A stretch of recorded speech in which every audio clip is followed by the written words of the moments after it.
Hello students, in today's class we will see how the temperature changes causes difference in our analysis.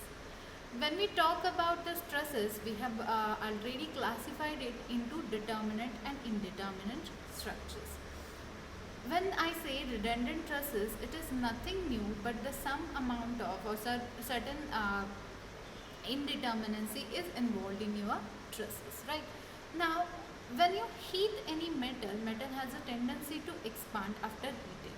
If you have seen, whenever you want to fit any ring of a metal on any wooden piece, let's suppose you have a wooden piece of circular shape on which you have to fix your uh, metal ring to avoid the wear and tears of that circular rod or a circular wooden piece.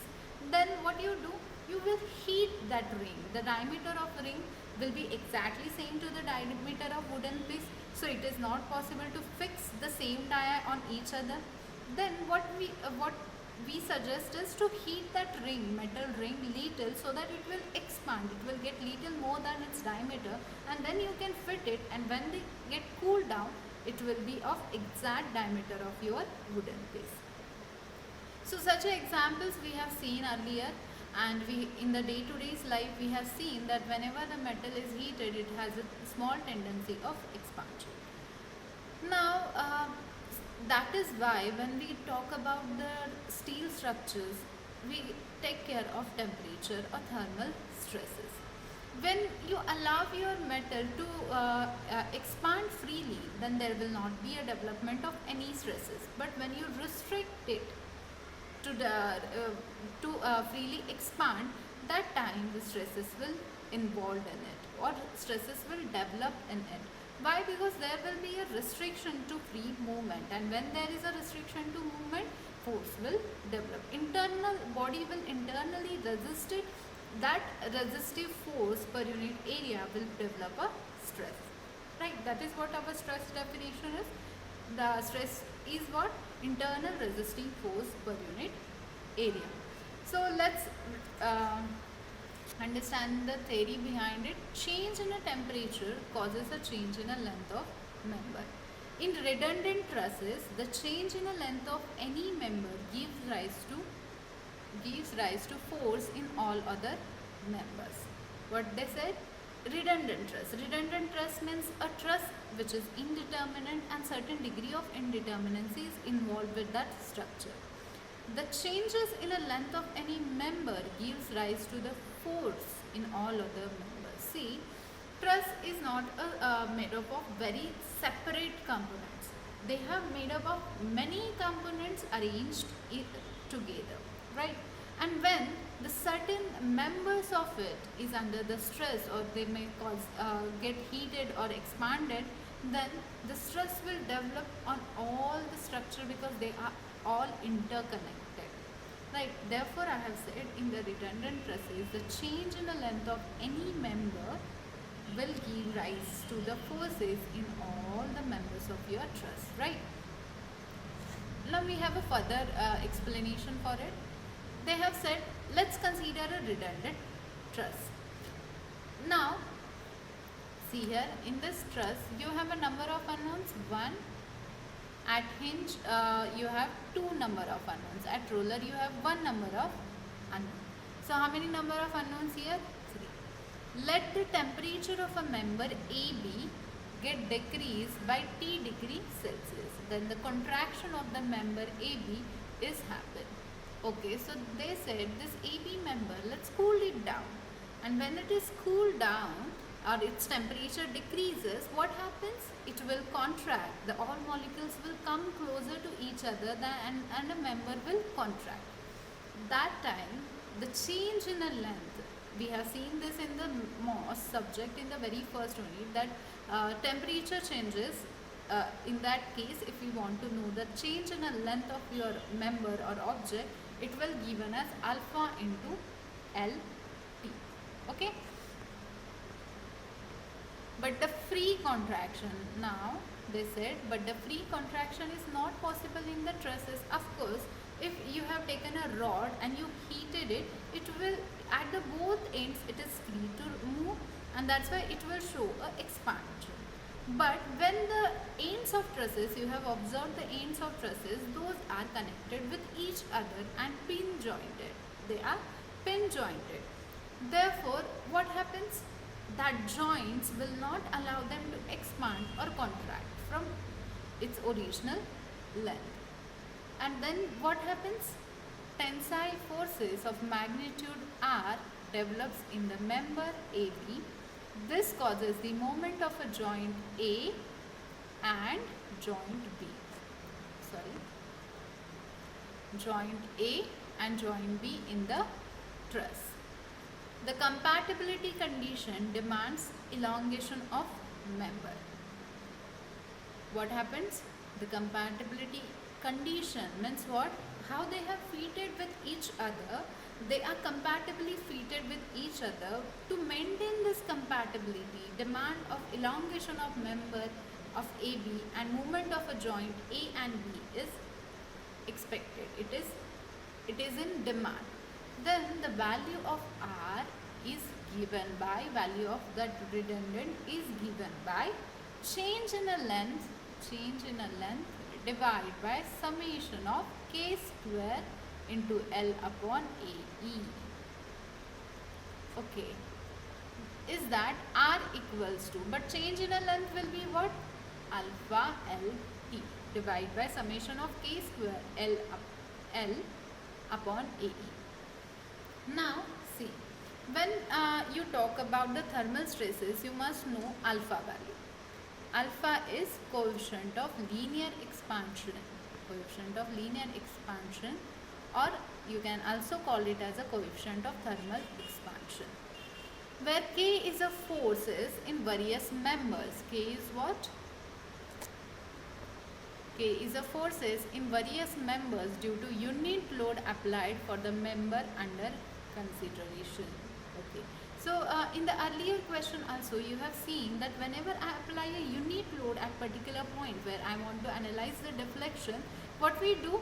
We taken the forces after analyzing as a K forces. Where there is a unit force comes into your truss, then the forces you analyze will be a K forces. Now if I applied a unit load in vertical direction, that will be a K1. In the same analysis, if I am applying a one unit load in horizontal direction, then that is also a K2 forces. Okay, in the same frame, if you are applying a unit load in two direction, then K1 and K2 will comes into your analysis. Similarly, in the thermal stress analysis also, the K forces are the various member forces due to a unit load applied for the member under consideration, right? So let's apply this theory and formulas and try to solve one problem here. Problem states that a pin jointed truss as shown in a figure, all the members has cross-sectional area of 10 centimeter square. If there is a rise of temperature of a member BD by 30 degree, determine force due to change in temperature, and coefficient of linear expansion alpha is given to us, which is 12 into 10 to the power minus 6 per degree Celsius, and E is 200 GPa. E is 200 GPa.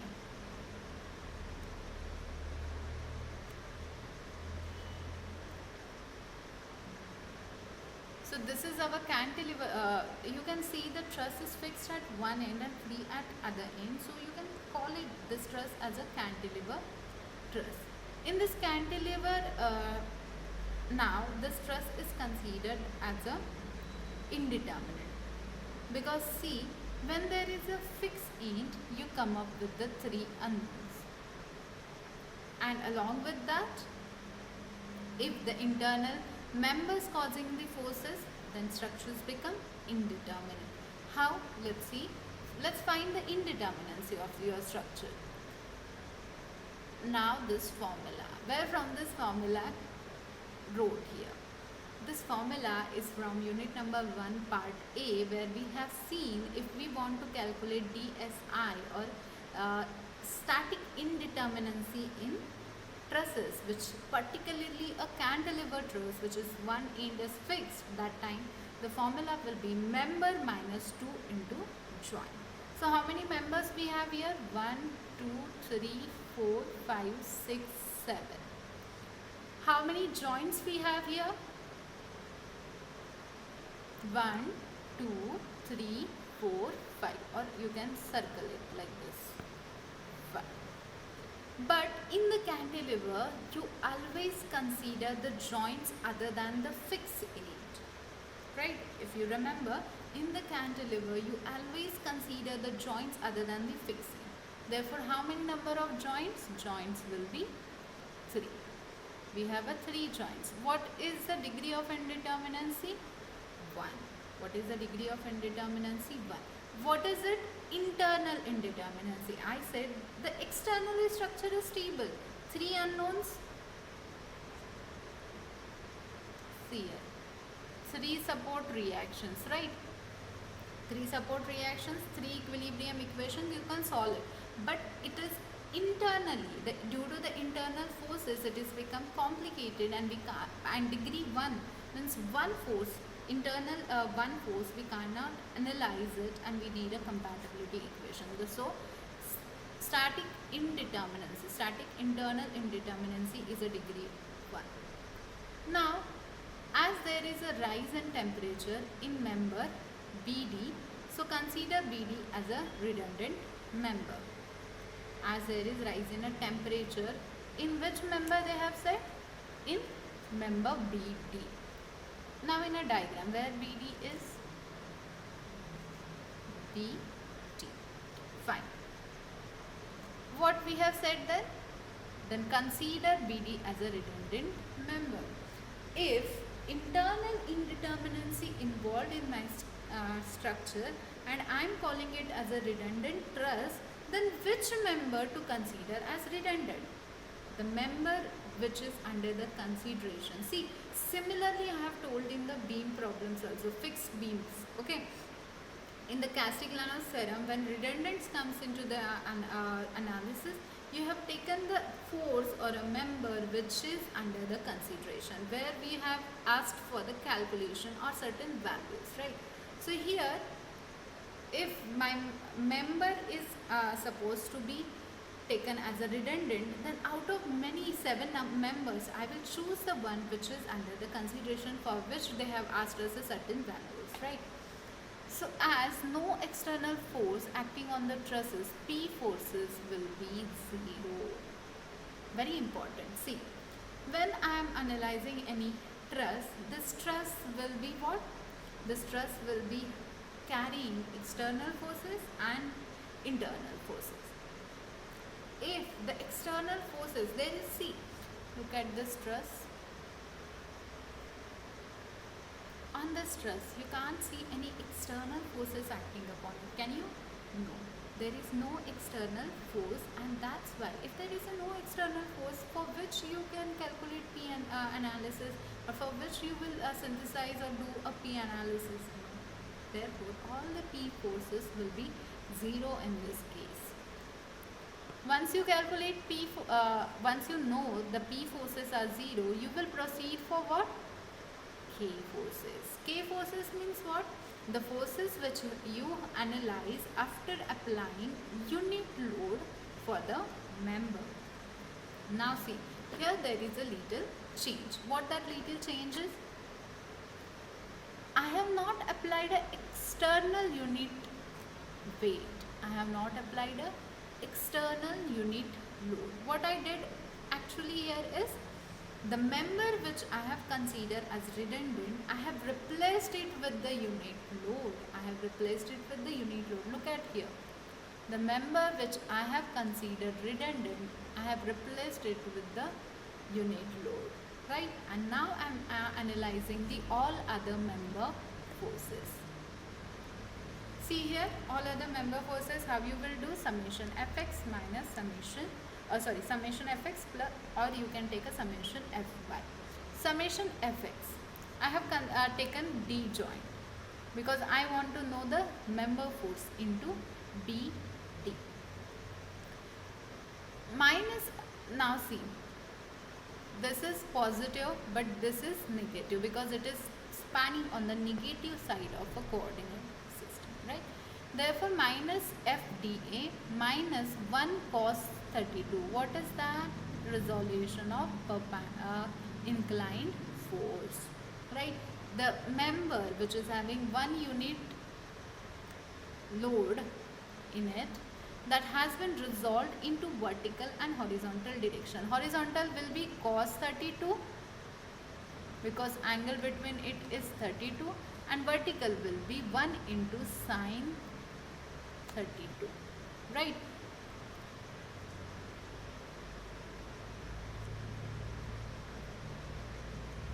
Fine. FDA minus 1 cos 32 is equals to 0. FDA is come up with the value negative 0.85. Now summation Fy.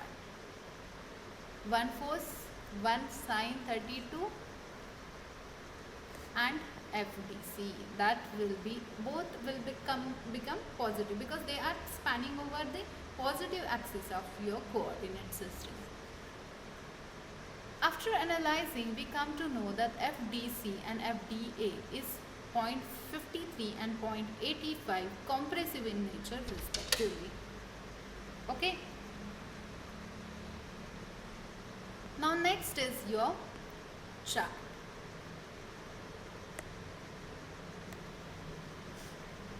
Now you must be thinking, how directly I jump to the chart? What about the other member forces? So see, by the symmetry, sometimes you can sorry for the interruption. Yes. See here in this member, wait a minute.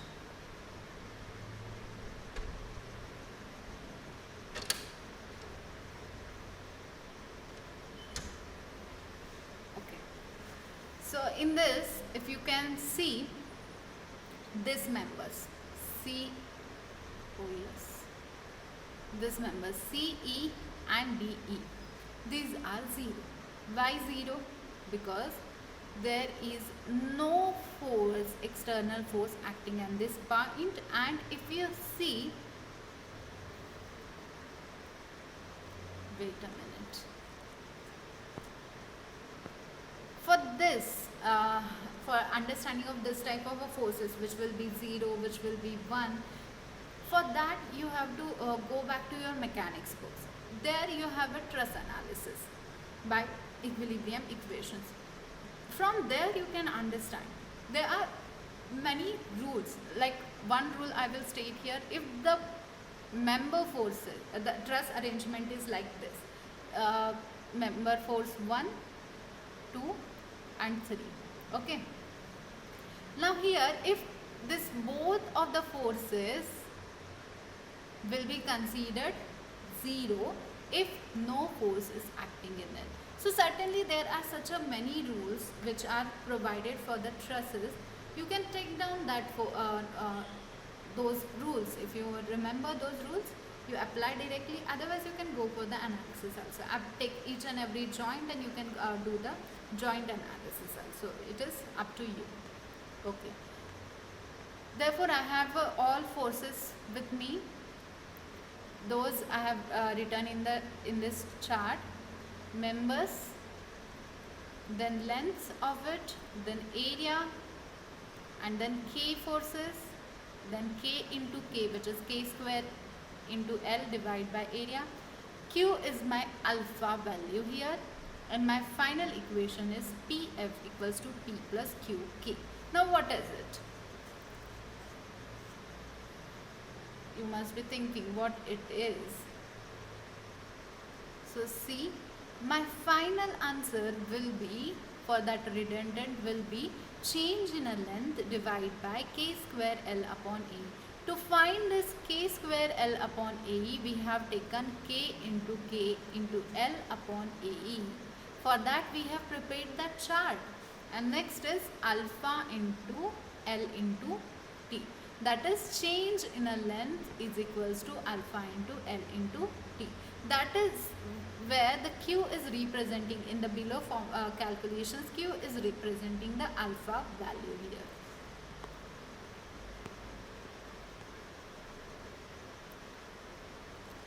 When all the values with U,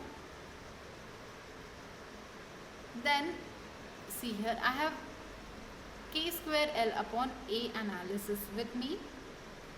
Now final values of a redundant, that final value of redundant will be equals to this formula, P plus, what is P here, and Q into K. I will tell you, wait a minute. Okay, see here in this chart, P will be 0 because all the P forces are 0 in the very first step I have told you. Then Q is what? Q is a coefficient of thermal expansion or thermal stresses. Okay, then K is what? Your K load when unit load is applied in your system, in your truss. So put this all values. P will be 0, Q into K means 0.85 into alpha. If you multiply, you will get this answers. Once you have all these answers, you need only now, what is the final redundant force will be? Final redundant force will be alpha LT divided by K square L upon AE. E value is not mentioned, so you can neglect that value from your calculation. KL square upon A is here already provided. Take the all values in your formula and find the redundant forces.